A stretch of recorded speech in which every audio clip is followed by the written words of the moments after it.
तो इस माहौल में सबसे पहली बार मैंने अंग्रेजी में तकरीर की, is terrorism a Muslim monopoly, 2 साल पहले बम्बई में, सितंबर 2006 में, षणमुखानंद हॉल में। इंटरनेशनल मीडिया में 2005-2006 में एक बहुत मशहूर जुमला हमेशा टेलीविज़न पे, रेडियो पे, मैगज़ीन पे, न्यूज़पेपर पे हमेशा दोहरा जा रहा था। वो था, हर मुसलमान आतंकवादी नहीं है, लेकिन हर आतंकवादी मुसलमान है। Every Muslim is not a terrorist, but every terrorist is a Muslim. और ये जुमला 11 जुलाई 2006 बॉम्बे ट्रेन सीरियल ब्लास्ट के बाद बॉम्बे में भी मशहूर हुआ। तो इस जुमले ने मुझे तहकीक करने पे मजबूर किया और उस जुमले ने ये तकरीर को जन्म दिया। क्या आतंकवाद मुसलमानों की विरासत है? और क्योंकि हमारा रिसर्च सेंटर है इस्लामिक रिसर्च फाउंडेशन, मैंने रिसर्च की कि चंद सैकड़ों सालों में जितने आतंकवादी हमले हुए, मैंने उन पर रिसर्च की और तहकीक करने की कोशिश की कि ये जुमले में कितनी सच्चाई है, जो मैं आज आपके सामने पेश करूंगा। सबसे पहले मैंने ये जानने की कोशिश की कि आतंकवाद का डेफिनेशन क्या है। What is the definition of the word terrorism? और बहुत तहकीक करने के बाद यह पता लगा कि आतंकवाद का माना जो है वो बहुत पेचीदा है और मुख्तलिफ है। आतंकवाद को डिफाइन करना नामुमकिन के बराबर है, क्योंकि यह डेफिनेशन, ये माना हर वक्त बदलता है depending upon the geographical location, depending upon the historical background. इलाके के एतबार से यह डेफिनेशन बदलता है, तारीख के एतबार से यह डेफिनेशन बदलता है। इसीलिए आतंकवाद, टेररिज्म को डिफाइन करना इज नेक्स्ट टू इम्पॉसिबल, नामुमकिन के बराबर है। लेकिन तहकीक में यह पता लगा कि सबसे पहली बार ये लफ्ज टेररिज्म, आतंकवाद या दहशतगर्दी, सबसे पहले ये इस्तेमाल किया गया था सन 1790s में, और सबसे पहले बार ये वर्ड टेररिज्म इस्तेमाल किया था एक अंग्रेज ने जिसका नाम था एडवर्न बर्क। फ्रेंच रेवोल्यूशन के टाइम पे जैकोबिन डोमिनेटेड फ्रेंच गवर्नमेंट को डिस्क्राइब करने के लिए इस्तेमाल किया गया था।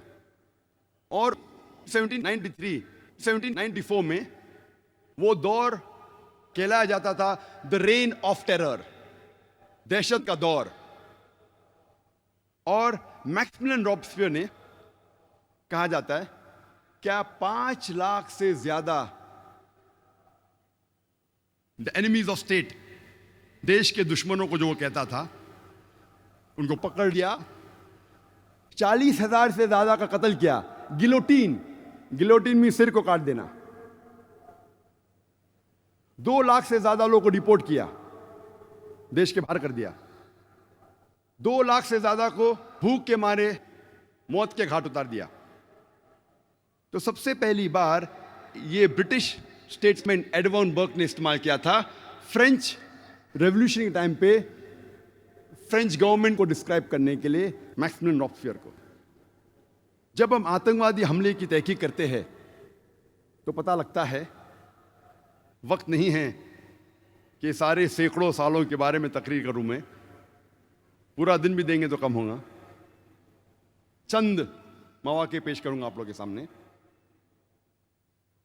1881 में किंग अलेक्जेंडर II, सार अलेक्जेंडर II ऑफ रशिया, जब सेंट पीटर्सबर्ग के सड़क पे जा रहे थे गाड़ी में, एक जोर का धमाका होता है और वो गाड़ी के बाहर निकलते हैं। वो गाड़ी जो बुलेट प्रूफ कार थी, जो नेपोलियन वन ऑफ फ्रांस ने उन्हें दी थी। जब वो गाड़ी के बाहर निकलते हैं, फौरन और एक धमाका होता है और उनके ऊपर हमला होता है और उनका कत्ल हो जाता है। वो आदमी का नाम जिसने किंग अलेक्जेंडर II, सार अलेक्जेंडर II ऑफ रशिया का कत्ल किया, उसका नाम था इग्नेसी। वो एक पोल था बर्बक्स का, वो गैर मुस्लिम था। सन 1886 में हे मार्केट स्क्वायर शिकागो में एक लेबर रैली में, बड़ा जुलूस था लेबर का, उसके अंदर एक बम फेंका जाता है पुलिस के ऊपर और पुलिसमैन डीगन मर जाता है। फौरन पुलिस और लोगों में झगड़ा हो जाता है और इस झगड़े में 7 पुलिसमैन और मारे जाते हैं और कुल मिला के 12 की हत्या होती है। और इसके जिम्मेदार थे 8 अनार्किस्ट। 8 के 8 गैर मुस्लिम थे, मुसलमान नहीं थे। 6 सितंबर 1901 में यूएस प्रेसिडेंट जो उस टाइम था, विलियम मैकिनली, उसकी हत्या होती है। He is assassinated. 2 बार गोली मारा जाता है। गोली मारने वाले का नाम था लियोन। वो एक अनार्किस्ट था, गैर मुस्लिम था, मुसलमान नहीं था। 1 अक्टूबर सन 1910 में लॉस एंजलिस टाइम्स, उसके बिल्डिंग में, लॉस एंजलिस कैलिफोर्निया यूएसए में, एक बम धमाका होता है और 21 लोग मारे जाते हैं। उसके जिम्मेदार थे जोसेफ और जेम्स मकनामारा, दोनों गैर मुस्लिम थे। 28 जून 1914 में आर्क ड्यूक ऑफ ऑस्ट्रिया और उसकी बीवी की हत्या होती है। इसके वजह से जंग शुरू होती है, वर्ल्ड वॉर 1 की जंग, दुनिया की जंग नंबर 1, वर्ल्ड वॉर 1 शुरू होती है। और इसके जिम्मेदार थे एक ग्रुप जिसका नाम था यंग बॉस्नियंस, और इसमें अक्सर सर्ब्स थे, गैर मुसलमान थे। 16 अप्रैल 1925 में सेंट नेडेलिया चर्च, जो बल्गेरिया के कैपिटल सोफिया में था, वहां एक बम धमाका होता है और 150 लोग की हत्या होती है और 500 से ज्यादा घायल होते हैं। यह बल्गेरिया की हिस्ट्री में सबसे बड़ा आतंकवादी हमला था। सारी तारीख में बल्गेरिया के सबसे बड़ा आतंकवादी हमला था और इस हमले के जिम्मेदार थे BCP, बल्गेरियन कम्युनिस्ट पार्टी, जो गैर मुसलमान थे। 9 अक्टूबर 1934 में king Alexander I of Yugoslavia, उसकी हत्या होती है। उसके साथ मारा जाता है फ्रेंच फॉरेन मिनिस्टर। दोनों की हत्या के जिम्मेदार थे लाडा जोसेफ, जो गैर मुसलमान थे, मुस्लिम नहीं थे। ऐसे कई मिसाल है। 1 मई 1961 जो सबसे पहली प्लेन जो हाईजैक की गई थी यूएसए की, एक आदमी जिसका नाम था पोर्टो रिकॉन, वो प्लेन को हाईजैक करता है, अगवा करता है और ले जाता है हवाना, क्यूबा में, और वहां असाइलम पाता है। वो एक गैर मुसलमान था, मुस्लिम नहीं था। यूएस एम्बेसडर ऑफ ग्वाटेमाला, 1968 में उसकी हत्या होती है। हत्या करने वाला गैर मुस्लिम रहता है।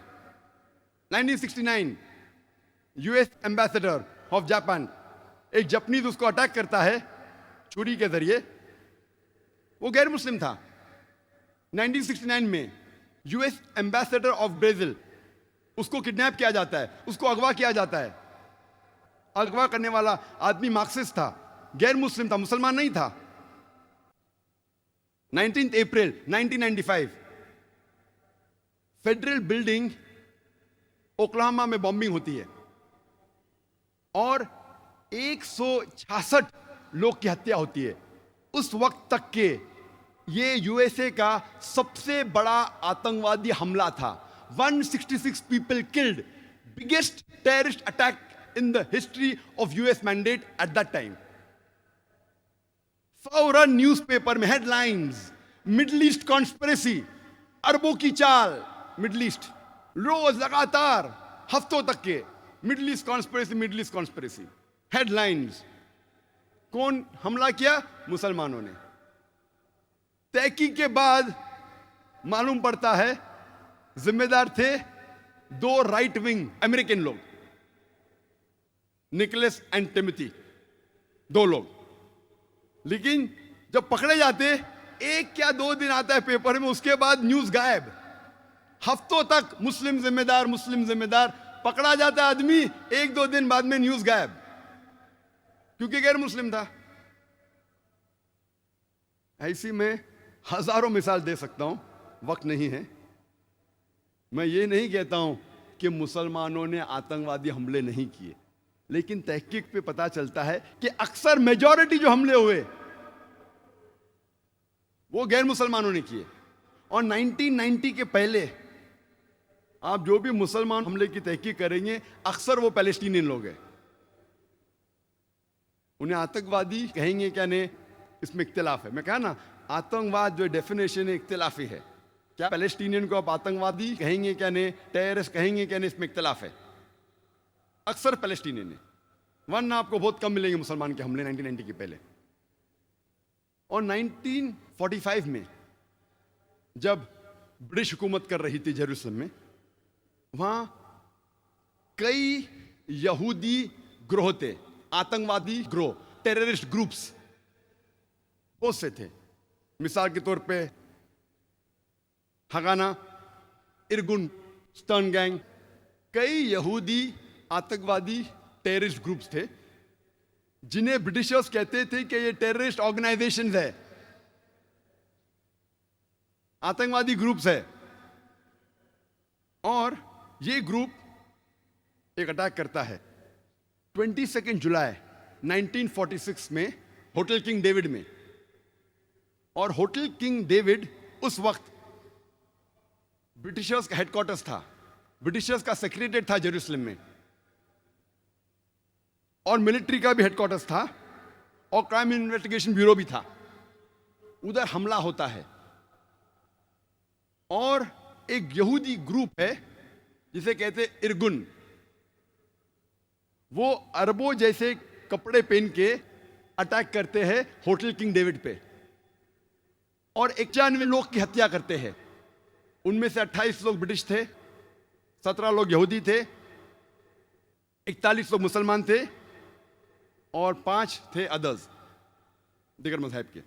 ये 91 लोग की हत्या जो होती है, ये ब्रिटिश तारीख में सबसे बड़ा अटैक ब्रिटिश हिस्ट्री में था ब्रिटिशर्स के अगेंस्ट। आज की तारीख तक के ब्रिटिशर्स में 91 लोग की हत्या एक हमले में नहीं हुई। जब वो जेरूसलम के अंदर जो हेडक्वार्टर्स था, और इसके जिम्मेदार थे यहूदी लोग, इरगुन गैंग, इरगुन टेररिस्ट ग्रुप, जिसके सदर थे मेनेकेन बिगिन। और इस ग्रुप के कई सदर थे, जैसे मैं कहा कि कई टेररिस्ट ऑर्गेनाइजेशंस थे, हगाना, इरगुन, स्टर्न गैंग। इनके सदर के कई नाम हैं, रट्सबेक-हेगिन, मेनेकेन बिगिन, एरियल शेरॉन। ये सब लोग इस टेररिस्ट ग्रुप के सदर थे, और ब्रिटिश गवर्नमेंट इन्हें कहती थी टेररिस्ट। बाद में जब इजराइल स्टेट बनता है, कई लोग लीडर बनते हैं इजराइल के, कई लोग प्राइम मिनिस्टर बन जाते हैं, टेररिस्ट लोग प्राइम मिनिस्टर बनते हैं। और उसके फौरन बाद जब मुसलमान पैलेस्टीनियन वही कॉज के लिए लड़ रहे थे कि हमें फ्रीडम मिलना चाहिए, यही लोग मेनेकेन बिगिन, एरियल शेरॉन, वही मुसलमान को आतंकवादी कहने लगे। कितने डबल स्टैंडर्ड्स, कितना दोगलेपना। वही लोग के लिए जब वो झगड़ रहे थे, आज पैलेस्टीनियनों कह रहे कि हमें फ्रीडम चाहिए, और उन्हें कहते कि वो टेररिस्ट है। और अब तारीख जब पढ़ेंगे पता लगता है कि हिटलर ने यहूदी लोग को भगाया था जर्मनी से। यहूदी लोग सब जगह मारे जा रहे थे, तो उनके रिश्तेदार पैलेस्टीन अरबों ने कहा कि यहूदी तो हमारे कजन रिश्तेदार है, एलन व सहलन, हमारे वहां आ सकते हैं। यहूदी लोग को पैलेस्टीनियन लोग पनाह देते हैं, मुसलमान लोग। और उसके बाद वही लोग जो पनाह देते हैं, उनको आप घर के बाहर निकालते हैं और कहते हैं कि टेररिस्ट है। ये तो ऐसी मिसाल है कि आप एक मुसाफिर को अपने घर में लेते हैं, अपने छत के अंदर, वो मुसाफिर आपको घर के बाहर करता, अपने खुद के घर के बाहर करता है, फिर आप घर के बाहर कहते का मेरा घर वापस दे दो, और लोग आपको कहते कि आप टेररिस्ट है। और जब आतंकवादी हमले की हम तहकीक करते हैं, पता लगता है कि जर्मनी में 1968 टू 1992 में एक ग्रुप थी, बादर मैनहॉफ, जो एक टेररिस्ट ग्रुप थी। कई टेररिस्ट हमले किए उनने। इटली में एक टेररिस्ट ग्रुप का नाम था रेड ब्रिगेड, जिसने कई आतंकवादी हमले किए इटली में। और 1978 में Italian prime minister premier Aldo Moro को अगवा किए और 55 दिन बाद उसकी हत्या की। ये गैर मुस्लिम थे, मुसलमान नहीं थे। इसी तरीके की एक टेररिस्ट ऑर्गेनाइजेशन, आतंकवादी ग्रोह जापान में था, जिसे कहते थे जापानीज रेड आर्मी।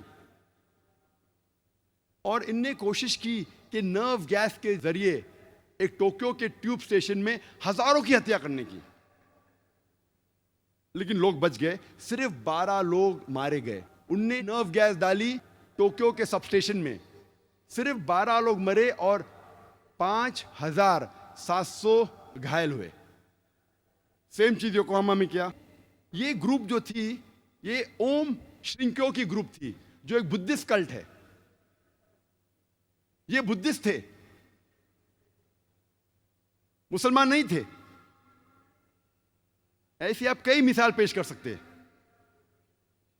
यूके में हम जानते हैं कि सबसे खतरनाक टेररिस्ट अटैक और सबसे ज्यादा जो टेररिस्ट अटैक किए वो है IRA ने, आयरिश रिपब्लिकन आर्मी। ये एक कैथलिक ऑर्गेनाइजेशन है, क्रिश्चियन ऑर्गेनाइजेशन है, ईसाई टेररिस्ट ऑर्गेनाइजेशन है। लेकिन कभी भी यूके मीडिया में आपको ये नहीं मिलेगा कि कैथोलिक टेररिस्ट ग्रुप, कहा जाएगा IRA, आयरिश रिपब्लिकन आर्मी, क्योंकि वो मुसलमान नहीं है। अगर मुसलमान कुछ गलत काम करते हैं तो नाम आता है का मुस्लिम टेररिस्ट। बाकी कौन गलत काम करता है तो उसे इलाके से जाना जाता है। मुसलमान चाहे USA में हो, सऊदी में हो, यूके में हो या इंडिया में हो, तो मुसलमान जैसा पहचाना जाता है। अच्छे काम किए तो कहेंगे इंडियन ने अच्छे काम किया, मुसलमान ने नहीं। इंडियन को नोबेल प्राइज मिला, मुसलमान को नहीं। तो डबल स्टैंडर्ड्स क्यों? और ये जो ऑर्गेनाइजेशन है आयरिश रिपब्लिकन आर्मी, वो खुसूसन कैथलिक ऑर्गेनाइजेशन है, इसीलिए झगड़ा कर रही है प्रोटेस्टेंट के साथ और कई सालों से कर रही है। 100 से ज्यादा टेररिस्ट अटैक किए उनने। 1972 में 22 फरवरी में एल्डरशॉट में उनने बम का धमाका किया, जिसमें 7 लोगों का कत्ल हुआ। 21 जुलाई 1972 बेलफास्ट शहर में ये IRA ने और एक बम धमाका किया, जिसमें 11 लोग का कत्ल हुआ और 130 घायल हुए।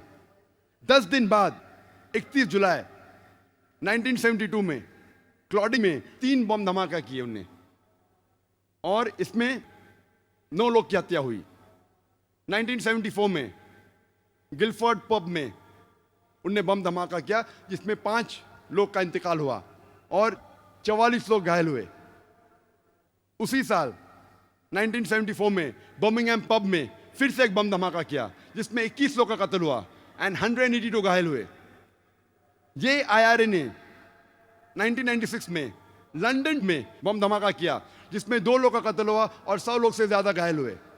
उसी साल 1996 में मैनचेस्टर में एक बम फोड़ा शॉपिंग कॉम्प्लेक्स के बाहर, जिसमें 206 लोग घायल हुए। 1998 में यही IRA ने एक 500 पाउंड का कार बम बर्स्ट किया बैम्ब्रिक शहर में, जूते की दुकान के बाहर, जिसमें 35 लोग घायल हुए और 200 से ज्यादा घर तबाह हुए। यही IRA ने उसी साल 1998 में ओमैग में और एक 500 पाउंड का कार बम फोड़ा, जिसमें 29 लोग का इंतकाल हुआ, 29 लोग का कत्ल हुआ और 330 घायल हुए। 2001 में BBC में फिर से उन्हें बम फोड़ा। IRA के बारे में अगर मैं तकरीर करने लगूं तो एक दिन निकल जाएगा। कैथलिक लोग हैं, लेकिन कहा जाता है IRA, आयरिश रिपब्लिकन आर्मी। इस तरीके से कई मिसाल पेश कर सकता हूं। स्पेन और फ्रांस में एक टेररिस्ट ऑर्गेनाइजेशन का नाम है ETA, जो बहुत से आतंकवादी हमले करते हैं। अफ्रीका में इतने आतंकवादी ग्रुप है, ग्रोह है, कि मीडिया को वक्त ही नहीं किसको जिम्मेदार ठहराए। इसमें से सबसे खतरनाक है लॉर्ड्स सैल्वेशन आर्मी। ये एक क्रिश्चियन टेररिस्ट ऑर्गेनाइजेशन है, लॉर्ड्स सैल्वेशन आर्मी, और वो छोटे छोटे बच्चे लोग को ट्रेन करती है टेररिस्ट अटैक कमिट करने के लिए। छोटे छोटे बच्चे को ट्रेन करती है आतंकवादी हमले करने के लिए। बहुत खतरनाक ऑर्गेनाइजेशन है, हाई क्रिश्चियन ऑर्गेनाइजेशन, नाम है लॉर्ड्स सैल्वेशन आर्मी। श्रीलंका में हम जानते हैं जो एक बहुत खतरनाक टेररिस्ट ऑर्गेनाइजेशन है, उसका नाम है LTTE, liberation tigers of Tamil इलम, शॉर्ट फॉर्म है तमिल टाइगर्स। हमेशा पेपर में आता है LTTE, तमिल टाइगर्स। कौन है वो? हिंदू लोग है। और जब तहकीक करते हैं हमें पता लगता है कि ये वो लोग हैं जिन्होंने सबसे पहले सुसाइड बॉम्बिंग को मशहूर किया। और एक किताब लिखी अमेरिकन ने, रॉबर्ट पेप ने, जो एसोसिएट प्रोफेसर शिकागो में थे, डाइंग टू विन। उनका रिसर्च था टेररिस्ट अटैक पे, सुसाइड बॉम्बिंग पे। और उन्होंने कहा कि लोग जो इल्जाम लगाते मुसलमान सुसाइड बॉम्बिंग करते हैं, इसकी शुरुआत किसने की? इसको सबसे आम किसने किया? किसने सबसे आम किया इसे? और वो कहते हैं कि नंबर 1 जो आज के दौर में जो सुसाइड बॉम्बिंग के माहिर थे वो LTTE हिंदू थे।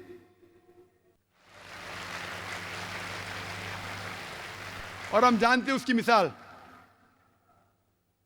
हम जानते हैं कि 21 मई 1991 हमारे प्रधानमंत्री थे प्राइम मिनिस्टर राजीव गांधी को सुसाइड बॉम्ब के जरिए उनका कत्ल किया गया था। एक औरत LTTE ग्रुप की, तमिल टाइगर्स की, अपने जिस्म पे बॉम्ब बांध के, छुपा के, वो हार पहनाना जाती है उस टाइम के प्रधानमंत्री राजीव गांधी को, और बॉम्ब धमाका करती है, और अपने साथ खुद मर के राजीव गांधी को मार के 16 लोग की और हत्या करती है। वो थी एक औरत, हिंदू औरत। लेकिन पेपर में ये नहीं आया कि हिंदू टेररिस्ट अटैक, तमिल लोग ने अटैक किया, हिंदू लोग ने नहीं। क्यों?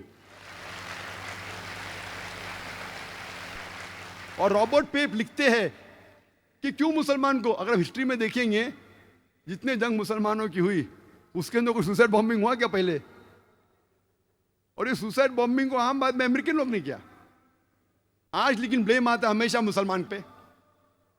ऐसे कई मिसालें। LTT ने सिर्फ, अगर आप तहकीक करेंगे, लास्ट 16 साल में उन्होंने 157 टेररिस्ट अटैक्स किए। अभी हम आते हैं हमारे देश हिंदुस्तान में। हमेशा मीडिया में पढ़ेंगे हम कश्मीरी मिलिटेंट, मुस्लिम टेररिस्ट। मैं ये नहीं कहता हूं कि मुसलमान ने आतंकवादी हमले नहीं किए, कोई भटके हुए मुसलमान हैं जो किए होंगे, मैं ये नहीं कहता हूं कभी नहीं किए, ये बिल्कुल गलत होगा। लेकिन मीडिया में जब फ्रंट पेज पे आएंगे अक्सर मुस्लिम टेररिस्ट, जैसे बाकी टेररिस्ट कौन है ही नहीं, इस देश में सिर्फ मुसलमान ही टेररिस्ट है। जब तहकीक करते पता लगता है कि सिख टेररिस्ट भी है, बिंदनवाला ग्रुप। और ये सिख टेररिस्ट ने 5 जून सन 1984 में उनने गोल्डन टेम्पल को कब्जा किया। इंडियन आर्मी फोर्स जाती है, उनको बाहर निकालती, 100 लोग की हत्या होती है। उसके चंद महीने बाद 31 अक्टूबर सन 1984 में उस टाइम के प्रधानमंत्री राजीव गांधी की माता श्रीमती इंदिरा गांधी की हत्या होती है। उसकी खुद की सिक्योरिटी गार्ड उसकी हत्या करते। आता है पेपर्स में security guard assassinated Shrimati Indira Gandhi. कौन था? सिख था। आज भी आप वेबसाइट पे जाएंगे, आपको ये नहीं मिलेगा कि सिख टेररिस्ट ने अटैक किया। Personal body guards of Shrimati Indira Gandhi ने उसकी हत्या की। आप असम में जब जाएंगे, असम में एक टेररिस्ट ऑर्गेनाइजेशन है ULFA, United Liberation Front of Assam. बहुत खतरनाक है। उनका मेन मकसद है, वो हिंदू ऑर्गेनाइजेशन है, हिंदू आतंकवादी ग्रुप है। उनका मेन मकसद है कि मुसलमान को मारना, मुसलमान की हत्या करना। और आपको पता है कि चंद सालों में उल्फा, सिर्फ उल्फा ने, ये 2 साल के पहले का स्टैटिस्टिक्स है, अभी अपडेट नहीं किया हूं मैं, 2006 तक के उल्फा ने 749 टेररिस्ट अटैक्स किए। There is no other terrorist organisation in the world history who has done 749 terrorist attacks. 749 terrorist attacks ULFA ने किए चंद सालों में सिर्फ। हम पढ़ते ही नहीं पेपर में, हमें पता ही नहीं। मैं जब बॉम्बे में पेपर पढ़ता हूं पता चलता कश्मीरी टेररिस्ट, मुस्लिम टेररिस्ट। जब मुझे कश्मीर लोग काफी बुला रहे थे तकरीर करने के लिए, और मैं सोच जाऊं क्या नहीं जाऊं, जाऊं क्या नहीं जाऊं, फिर 2003 में सोचता हूं मैं जाऊंगा।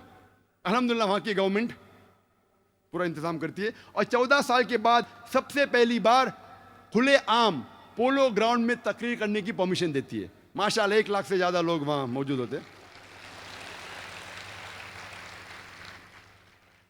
मैं सोच रहा था मैं जाऊं क्या नहीं जाऊं, हालात बुरे हैं।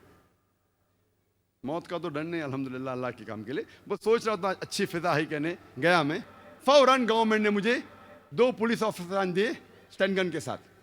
मैं वहाँ गया, तकरीर किया, चीफ मिनिस्टर से मिला, गवर्नर ने मुझे बुलाया डिनर के लिए, ब्रेकफास्ट के लिए, काफ़ी मिनिस्टरों से मिला। हालात तो लग रहे थे, लेकिन मुझे कुछ महसूस नहीं हुआ कि 2 बॉडीगार्ड्स की ज़रूरत थी। चंद महीने बाद मैं जाता हूँ असम में, एयरपोर्ट पे उतरता हूँ, उतरते ही 4 पुलिसमैन स्टैंड गन के साथ। 4 पुलिस, असम में क्या जरूरत है? असम में 4 पुलिसमैन, वो भी स्टैंड गन के साथ, क्या जरूरत है? जब मैं सड़कों पे निकलता हूं, एयरपोर्ट से दूर जाता हूं, फिर एहसास हुआ मुझे 3 दिन बाद कि अगर ये 4 पुलिस अफसरान मेरे साथ नहीं होते थे तो शायद मैं आज नहीं होता था यहां। हमें तो पता ही नहीं असम की हालत क्या है। असम में इतने आतंकवादी हमले हो रहे, हमें पता ही नहीं है। मुझे तो बिल्कुल नहीं पता था, मैं न्यूज़पेपर पढ़ता हूं हमेशा। वहां जाने के बाद पता चला, इंटरनेट पे तहकीक करने के बाद पता चला कि वहां की terrorist organisation is one of the most dangerous, बहुत खतरनाक। ऐसे कई टेररिस्ट ऑर्गेनाइजेशन है असम में, बोडो, मिजोरम में। कई क्रिश्चियन ऑर्गेनाइजेशन है, मीजो क्रिश्चियंस ऑफ नागा, वो भी आतंकवादी हमले करते। और एक हमला किया था 2 अक्टूबर को, 2 तारीख अक्टूबर के सन 1984 में 44 हिंदू लोग का कत्ल करते ये क्रिश्चियन ऑर्गेनाइजेशन, और कई लोग को जख्मी करते। खाली क्रिश्चियन लोग ने कितने हमले किए हिंदुस्तान में वक्त नहीं है, क्योंकि 10 बजे तकरीर बंद करना है हमें। लेकिन सबसे ज्यादा जो हिंदुस्तान में अगर डर है कोई टेररिस्ट ऑर्गेनाइजेशन का, वो है माओइस्ट। ये माओइस्ट लोग according to police records, Hindustan में 600 डिस्ट्रिक्ट है, 600 डिस्ट्रिक्ट में से 150 से ज्यादा में इनका होल्ड है माओइस्ट लोग का। और ये इतने खतरनाक है कि पूरी पुलिस स्टेशन को तबाह करते हैं। पुलिस स्टेशन को, जो गांव उनके खिलाफ है, गांव के गांव को तबाह करते हैं, हमें पता ही नहीं। और जो सिक्योरिटी एक्सपर्ट जो लिखते हैं इंडिया के, और एक आर्टिकल आया था टाइम्स ऑफ इंडिया में जिसमें लिखा था, स्वामीनॉमिक्स के अंदर स्वामीनारायण लिखते हैं कि मुझे ये नहीं पता लगता कि क्यों ये इंडियन गवर्नमेंट मुस्लिम टेररिस्ट को इतना इंपॉर्टेंस दे रही है। सबसे ज्यादा नुकसान जो इस देश में हो रहा है वो माओइस्ट के जरिए। ये माओइस्ट लोग जब हमला करते, पूरे पुलिस स्टेशन को तबाह करते, गांव के गांव को तबाह करते। 600 डिस्ट्रिक्ट्स में से 150 से ज्यादा उनका होल्ड है। 1/3 of the India they have covered. 1/3 हिस्सा। कितने लोग माओइस्ट को जानते हैं? हाथ ऊपर कर सकते? 50,000 लोग तो होंगे, तकरीबन 100 हाथ दिखते। शायद आपने मेरी तकरीर सुनी होंगी अंग्रेजी की, स्टेयर द मुस्लिम मोनोपोली, हो सकता है वहां भी मैंने कहा था। और 2 साल पहले, तकरीर करने के पहले 9 सितंबर 2006 में एक आर्टिकल आता टाइम्स ऑफ इंडिया में कि पुलिस ने 875 रॉकेट्स जो माओइस्ट के थे उनको पकड़ लिया। 875 rockets and 30 rocket launchers, 30 rocket launchers, 875 rockets. और वहां का डीजीपी ऑफ आंध्र प्रदेश कहता है कि एक रॉकेट हेलीकॉप्टर को उड़ा सकता है, एक रॉकेट पूरे पुलिस स्टेशन को तबाह कर सकता है 600 मीटर दूर से। यानी आधा किलोमीटर दूर से बैठ के उस रॉकेट से हमला करे तो पुलिस स्टेशन तबाह हो सकता है, हेलीकॉप्टर तबाह हो सकता है, बिल्डिंग के बिल्डिंग उड़ सकती है। रॉकेट लॉन्चर्स, ये तो पूरे देश पे हमला करने की प्रिपरेशन है। आर्टिकल आएगा, छोटा इनसाइड इंफॉर्मेशन आएंगे, हेडलाइंस पे नहीं आएगा, इनसाइड पेजेस पे आएगा, 9 पेज पे, 7 पेज पे। क्यों? क्योंकि मुसलमान नहीं हो। आप सोच सकते। तो ये स्वामीनाथन कहते हैं कि ये इंडियन गवर्नमेंट ये वेस्टर्न पॉलिसी क्यों इख्तियार कर रही है? सबसे ज्यादा खतरा जो है, उन्हें हजारों लोग की हत्या की है, उनके बारे में उनको फिक्र नहीं, उनको फिक्र है मुस्लिम टेररिस्ट के बारे में।